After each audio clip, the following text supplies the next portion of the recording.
Assalamualaikum warahmatullahi wabarakatuh. Hi class. Today I'm gonna continue the material from the previous subject. As I have told you before, how to differentiate between English for specific purpose and a course design. At first, I would like to show you the grid line of the topic. The first one is what is ESP, and then what is course design, and the last one is approaches to course design in English for specific purpose. For the first one is ESP. ESP ini involve teaching and learning of specific skill and language needed by particular learner for particular purpose. Dan di sini seperti kita jelaskan di video-video sebelumnya bahwa ESP ini memang didesain khusus untuk program pembelajaran bahasa Inggris pada bidang atau kajian tertentu. Kemudian slide selanjutnya adalah course design.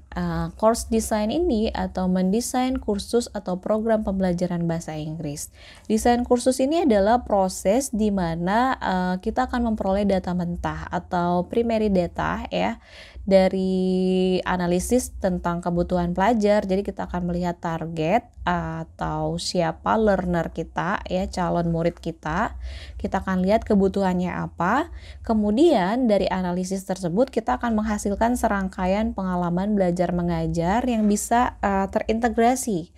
Dari pengalaman-pengalaman tersebut nanti kita akan memperoleh kira-kira nih produk atau material seperti apa sih yang bisa kita kasih sesuai dengan kebutuhan dari learner tersebut. Nah, materi dan modul ataupun silabus yang kita desain ini dalam kursus ini nanti akan menentukan kemana atau tujuannya apa course atau desain ini kita rancang seperti itu. Oke. Go to the next page atau slide berikutnya. Di sini ada approaches to course design. Jadi apa aja sih pendekatan-pendekatan yang bisa kita pakai untuk mendesain sebuah kursus atau program pembelajaran bahasa Inggris. Pendekatan yang ada di sini dalam mendesain kursus itu sebenarnya ada 3 yang paling populer dan dikenal Yang pertama adalah language center approach, and then skill center approach, dan the last one ada mix atau kombinasi keduanya yang kita sebut dengan learning center approach. Sebelumnya, saya ingin membahas juga sedikit bahwa pendekatan pengajaran atau approaches to course design ini adalah hal-hal yang kita perlukan atau hal-hal tentang bahasa yang bisa kita gunakan sebagai landasan berpikir dalam menentukan metode, teknik, kemudian prosedur semuanya itu akan kita tentukan berdasarkan pendekatan yang kita pilih ini dalam mengajarkan bahasa sesuai dengan tujuan yang sudah kita tetapkan. There are probably many different approaches to ESP course design jadi ada beberapa perbedaan dalam mendesain kursus program pembelajaran bahasa Inggris dan itu semua tergantung dengan course designernya siapa. Jadi siapa yang mendesain kursusnya. Anyway, we can identify 3 main types of course design seperti saya sebutkan tadi. Kita langsung saja jelasin apa sih yang pertama, yaitu language center approach. Yang pertama ini adalah desain kursus yang berorientasi pada bahasa.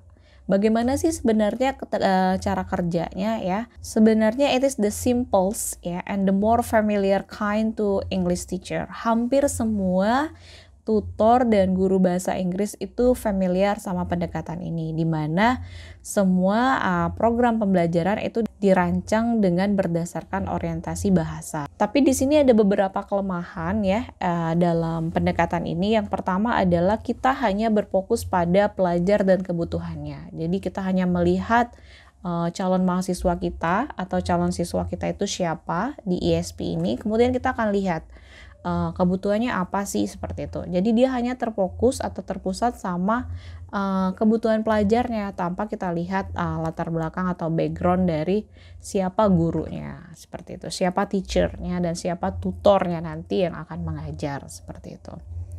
Kemudian kelemahan yang kedua adalah analisis yang kita pakai itu hanya terlihat di permukaan saja. Maksudnya kita hanya melihat hal-hal yang secara kasat mata saja. Kita nggak tahu detailnya nanti kebutuhan yang secara mendetail itu kita nggak tahu, karena kita hanya melihat sekilas saja seperti itu. Misalnya seorang pramugari, ya kayaknya kita ngajarin pramugari untuk berbahasa Inggris nih hanya untuk melayani penumpang bule seperti itu. Hanya melihat dari luar seperti itu ya. Kemudian ada juga yang dikenal dengan skill center approach, di mana di sini kita mendesain kursus program pembelajaran bahasa Inggris itu berorientasi pada keterampilan. Seperti apa sih penjelasannya? Di sini kan kita tahu nih, siswa atau murid itu biasanya cenderung bosan dengan materi-materi atau konsep-konsep yang diberikan sama English teacher atau guru yang hanya bersumber pada buku seperti itu. Nah, sumber belajar yang lain yang bisa kita pakai adalah kita akan melihat kecakapan hidup atau keterampilannya siswa kita itu di bidang apa sih. Jadi mereka bisa kita kaitkan nanti ya. Materi apa yang bisa kita relevansikan terhadap kecakapan hidup atau keterampilan yang dimiliki oleh calon siswa kita tersebut. Nah, ini juga biasanya kita sebut dengan pendekatan kontekstual, di mana diharapkan nanti siswa kita yang akan mengikuti kursus program pembelajaran bahasa Inggris itu akan lebih menikmati proses pembelajaran bahasa yang akan kita rancang atau desain, seperti itu. Kemudian yang terakhir, the last one is learning center approach ya, dimana ini adalah kombinasi sih sebenarnya. Kalau yang pertama dan yang kedua itu biasanya dikenal dengan conventional approach ya, dimana itu sudah sangat lumrah dan sudah lama dipakai dan diadopsi oleh para guru-guru bahasa Inggris. Maka yang terakhir ini dia mencoba untuk lebih dinamis ya, mengikuti perkembangan zaman dan perkembangan era digital. Pendekatan ini berorientasi pada pembelajaran ya, didasarkan pada prinsip bahwa pembelajaran ditentukan oleh pengajar secara total. Jadi kelemahannya adalah di sini semua berfokus dan berpusat pada siapa English teacher-nya ya. Semakin bagus kualitas atau kompetisi seorang tutornya, maka akan mempengaruhi informasi dan wawasan yang akan diterima oleh siswa atau muridnya nanti di kursus tersebut atau program pembelajaran bahasa Inggris tersebut. Ya, saya rasa itu ya untuk ketiga approaches to course design in ESP ya yang bisa saya sampaikan hari ini. Thank you for your watching and may all those I have shared be beneficial for all of us. See you when I see you. Wassalamualaikum warahmatullahi wabarakatuh.